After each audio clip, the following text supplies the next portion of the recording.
આજે હું મારી બેનપણીના ઘરે મોટા સમાધિયાળા ગોવણીમાં આવી હતી તો એને ગિફ્ટ આપ્યું છે. શું શું ગિફ્ટ આપ્યું એ હું તમને બતાડીશ. તો 3 ટાઈપના ડબ્બા છે. આ ટાઈપ નંબર 1. તો એ અંદરથી કંઈક આવું દેખાશે. આમાં તમે શાક કે કાંઈ પણ રાખી શકો છો. આનાથી તમે ભાત કે એવું હોય તો એ ખાઈ શકો છો અને આમાં રોટલી મૂકવાની હોય છે. તો તેની સાથે આ બોટલ આપેલ છે જેના ઘણા બધા આટા હોય છે. આ બીજી ટાઈપનો ડબ્બો છે. આ ડબ્બામાં પણ કંઈક આવું જ આવશે. આમાં પણ ડબ્બો આવશે. તો આ ડબ્બા સાથે આ બોટલ આવેલી છે.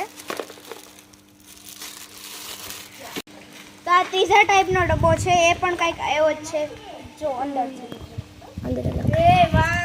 આમાં અલગથી જ ડબ્બો આપેલો હોય છે. આપણે એમાં ઢાંકણું ફિટ કરવાનું આવે છે. આમાં તમે શાક અને આમાં રોટલી મૂકી શકો છો. આમાં પણ એવી જ ચમચી છે. તો એની સાથે આ બોટલ આપેલી છે.